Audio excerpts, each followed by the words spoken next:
What is up, fellas, to all my fellow Guardians, and also for the Marathon folks, to my fellow runners, if you will. This is going to be a topic that I feel like is kind of a hot button topic, especially for longtime Destiny slash Bungie fans. And the question I pose to you, we'll go straight and just hop right into it, is are you going to stop playing Destiny whenever Marathon comes out, or are you simply not going to touch Marathon? How do you feel about it? And what is really the community conjectures like surrounding this? Because I feel like I'm taking a strange stance on this. I know Bungie has, in ways, kind of disappointed a lot of people, but when you look at their longevity, they have had this live service game for 10 years. They've obviously made a ton of money from Bungie, whether it be from the Eververse store, DLCs, anything. You know, they're constantly finding battle passes, season passes. The monetization that Bungie has managed to come up with for this game it's not incredible. I'm not happy about having to pay for things, but it's definitely something to be spoken about, and their ability to potentially juggle two titles. And the thing that I'm curious about is it's really going to be dependent upon the success of Marathon. I know personally I'm not going to stop playing Destiny anytime. I'm just certain there's no experience like Destiny out there yet. There's no looter shooter FPS genre to even come close to it.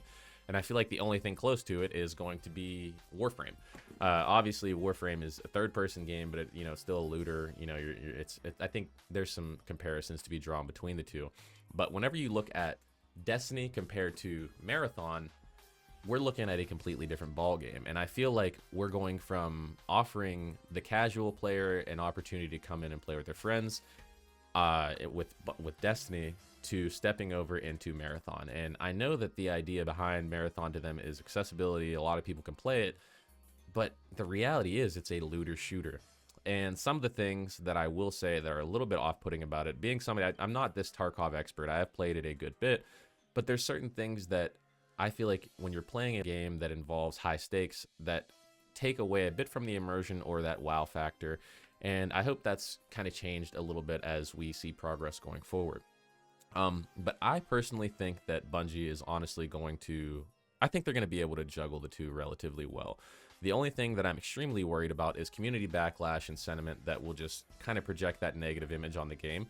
And I think we've seen it a lot just in the past, just with Bungie's, I guess, shortcomings, not necessarily Marathon or the developmental practices. Just with Bungie, a lot of the times you see him in the YouTube headers and the thumbnails.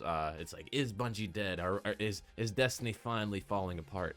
And I have seen that thumbnail, I want to say maybe about 3 to 4 years in a row now, like at different points where we assume that the ship is falling and things are crashing and burning. And yes, they made those layoffs, but that was off the back foot of Final Shape, which is debatably their best DLC. Had an incredible story. And I feel like they always find a way to come through, whether it be in a minute way or a way that keeps you just on the edge of playing the game. I think Bungie is very infamous for knowing their fan base and what will rope them back in. And that's also a plus and a minus, because we kind of get in this game of tug of war with your consumers, where you have a period of very high content volume and a lot of playtime, and then you get stuck in a lull. And I feel like right now that's partially what we're experiencing Destiny. And I think that's due to the fact, obviously, there's that hype behind Marathon, and there are a lot of people that feel alienated and they're questioning the future of Destiny. And I feel like that's something we don't necessarily need to do as much. Like, folks, if you log on to Destiny and there's people in the game playing, you see people standing at Eververse, you can match up and do a Vanguard match. Crucible is obviously in a poor state, but you still get in the game. I think we need to do less worrying and provide actual useful constructive criticism as to what's going on. And at the end of the day, that's all you can do as a consumer and a gamer. Like, yeah, you can say, hey, I'm not going to buy this game, or hey, I'm not going to play this game. But the reality is, I think Bungie is aware that Destiny is a different game than Marathon. So you being a Bungie consumer or a Destiny consumer or player saying that you're not going to play Marathon, it ultimately, it kind of serves no purpose other than bringing negative focus to Bungie. They haven't put out anything new in years. The only thing I think that you could ultimately consider quote-unquote new is probably Destiny Rising.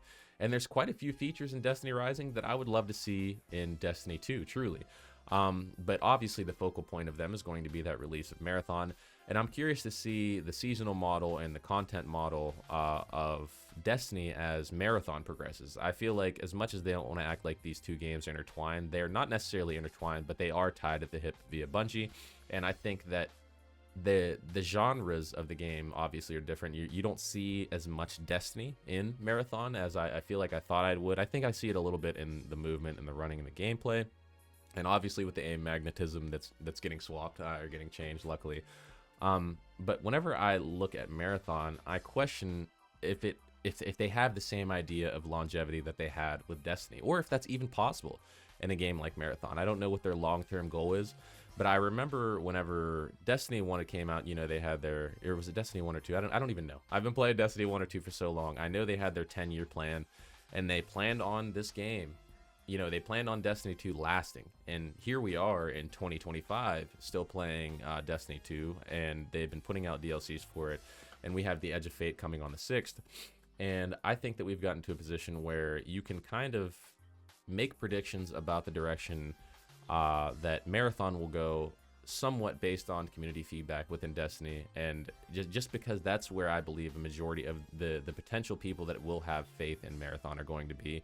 And ironically, a lot of the people that are disappointed in Marathon are going to be. I think they've created this split in their community simply because the game is an extraction shooter.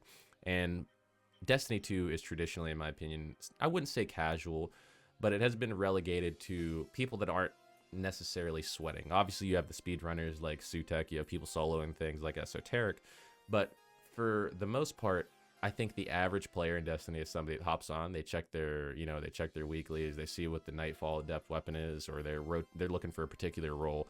Not somebody that's looking to go have this intense 3v3 in an extraction shooter and die. They are two completely different experiences. I don't think this is going to kill Destiny. I really don't.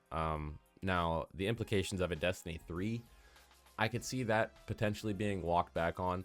And I think that's because we're not at a point where Destiny 2 looks stale in engine. I mean, I have a relatively decent computer. I have a 4080, and it pumps out some good frames, and I still find myself having moments where I'm playing Destiny. I'm like, damn, this game looks so good.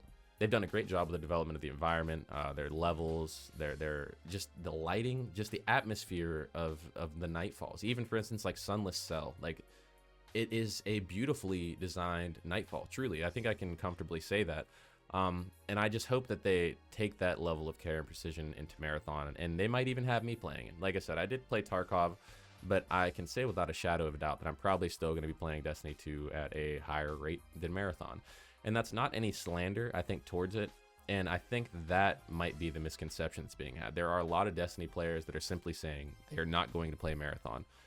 That doesn't mean that Marathon is bad. I feel like it means absolutely on the contrary. There are people that just love Destiny. And it's a live service game, so it's not like somebody thinking, oh, they need to make a new one. Like, the game is just up, people love it how it is, and they want to keep playing it, and they want to see the game expand and grow. But the game's been out for 10 years, so it's a little bit more difficult to develop a narrative that people will hold on to and want to continuously play. So it's kind of like damned if you do, damned if you don't situation for Bungie. Like, they have to put out this content. It has to be S tier, and that's on both ends of the spectrum, because they're going to catch flack if Marathon isn't performing the way that people expect it to, and they're also going to catch flack as soon as you start to see the metrics for Destiny start to fall under. And I think that partially relies upon us as the people that are consistently playing the game to not create this unnecessarily negative community conjecture about either Destiny 2's future or Marathon. I think as content creators and YouTubers constantly post their opinions, it kind of gets imprinted on the mind of the people that are watching it. And it's almost like a sheep mindset where I wonder if people are really formulating their own opinions. I was in Discord watching a couple of my friends who had access to the Marathon beta playing, and it looked really fun. Like, it looked fun. I didn't really see anything that I could gripe about or complain. Obviously, there's some things to be, worked on and around the edges. But the whole time they were playing, my friends were talking about how people are upset about Marathon. And I don't know if my algorithm is just tailored differently, but I just don't see as much of the negativity. So I really try my best to not thrive within that zone, because the game does look fresh, it looks new, and it looks fun, but it is a definite step outside of their boundaries, I think, in terms of the games that we're traditionally used to seeing Bungie make. I hope it does well. I don't see myself stopping playing Destiny 2 anytime soon, truly. Even if like Marathon fell apart and the studio started collapsing, I would be on that ship until the last available Nightfall that was there, that was available for me to run. That's how much of a, I think, Destiny fan that I really am. I think that we need to be a little bit more open with the developmental process that Bungie is going through. They're making a completely different game, and they're still managing to put out relatively decent content for us on Destiny. And yes, you could say that this isn't the best one, but I think from a narrative standpoint, Heresy has been one of the better ones. And from a weapon drop standpoint, I can't argue any better that from a loot perspective, I guess I could say it's been a great season. I've had a blast playing Heresy, and I look forward to what's coming out with Edge of Fate. I guess I can't really talk about it much more. I definitely could. But if you feel some of the stuff that I've been saying, or if you kind of want to push back or disagree, what do you guys think? Are you going to stop playing Destiny when Marathon comes out, whether it be temporary, permanently? What do you think is going to happen with Bungie as this game moves forward? Do you think that they're going to be more successful? Is it going to be another successful IP that Bungie adds to their repertoire? Or is it ultimately going to cause them to crash and burn in ways that you think they'll regret? Hopefully it's a good thing for everyone all around. But that's really all I have to say about it at the time being until more information is released. Hopefully you guys will see some Marathon content here at the channel, depending on how much I delve into when the game comes in. Unfortunately, I didn't get access to the alpha, but I've just been watching it pretty religiously with a friend of mine, friends of mine that are streaming it via Discord. But it's been your boy Turk here at SGN. To my fellow Guardians and Runners, I will see you next time. Peace.